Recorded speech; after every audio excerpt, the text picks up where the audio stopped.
भारतीय संस्कृति अपने इस अपनेपन के विस्तार का संदेश देता है। यदि आपका कोई व्यक्ति गिरा है तो उसका रक्षण तो करिए, लेकिन यदि कोई दूसरा व्यक्ति भी गिर गया और उसको चोट लगी है तो भी वो भी अपने विश्व परिवार का, अपने समाज का, अपने भारत राष्ट्र का, वह भी तो एक अंग है, छटपटा रहा है। इसलिए मानवता बुला रही है, मुझे उसका रक्षण और सेवा करने का प्रयत्न करना चाहिए।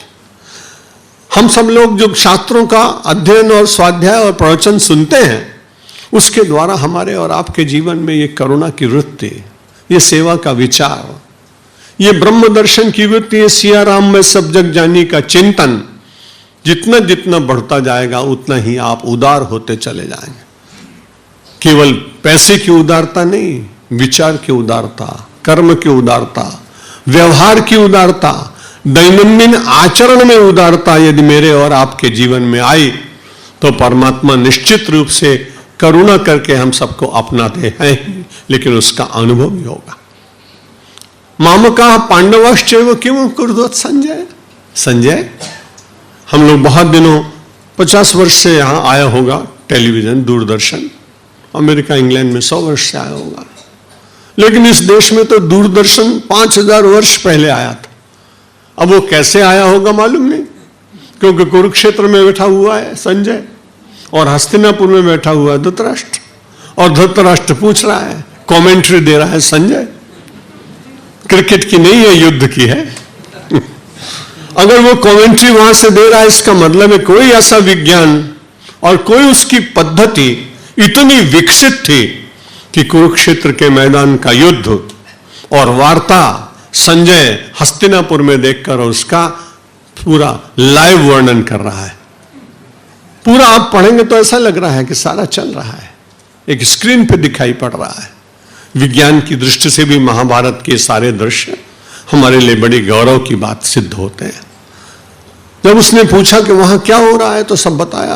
आपको मालूम है प्रथम अध्याय में जो बात मैं निवेदन करना चाहता हूं वो कि गीता उसी व्यक्ति को समझ में आएगी जो धीरे धीरे अपने को रिक्त करने का, पूर्वाग्रहों से मुक्त होने का प्रयत्न करेगा। आग्रह जहां होते हैं वहां ग्रंथि होती है, और जहां ग्रंथि होती है वहां ग्रंथ कुछ नहीं कर पाते। इसलिए हम लोगों को ग्रंथ से भी मुक्त होना चाहिए और ग्रंथ से भी मुक्त होना चाहिए।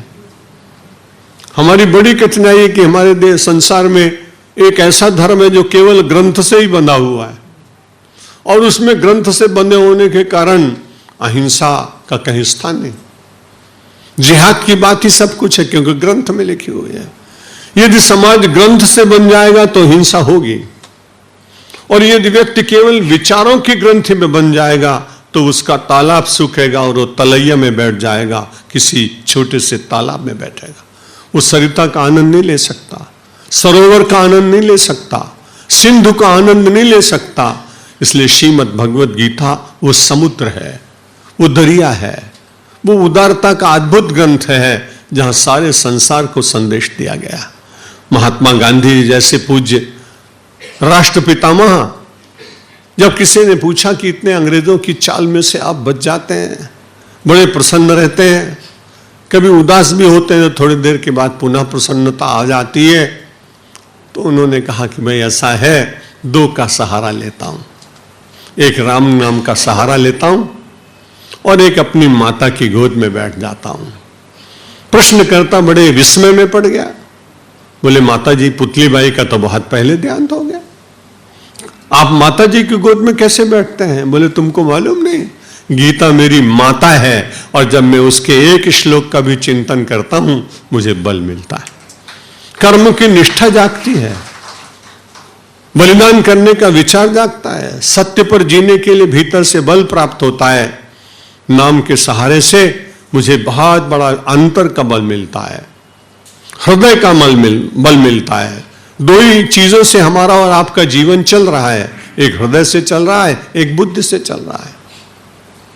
हृदय के बहुत बार इलाज हो जाते हैं, मैं भी उससे पीड़ित था, 2 बार इलाज हो गया, लेकिन भगवान की बड़ी कृपा, इसलिए लगता है कि हृदय की अपेक्षा बुद्धि ज्यादा श्रेष्ठ है, और बुद्धि का इलाज केवल भगवान करता है, उसके लिए कोई डॉक्टर आज तक निर्माण नहीं। किसी आदमी ने नहीं कहा कि शल्य चिकित्सा करके उसने उसकी बुद्धि बदल दी। बुद्धि जब भी बदलनी होगी तो धीमे धीमे योना प्रचोदयात के द्वारा होगा। बुद्धि जब कभी बदलनी होगी तो शरण गए मोसे अघराशी, हो ये शुद्ध नमामि अविनाशी। गोस्वामी तुलसीदास जी महाराज कहते हैं, मनुष्य हूं, अपराध हुआ होगा, कई बार अपने को ज्ञात नहीं होता है। तो भगवान की शरण में जाने के बाद गोस्वामी जी कहते हैं, शरण गए मोसे अघराशी, हो ही शुद्ध नमामि अविनाशी। हे अविनाशी परमात्मा, मैं आपसे और कुछ नहीं मांगता हूं, हो ही शुद्ध। वो बुद्धि शुद्ध हो जाए,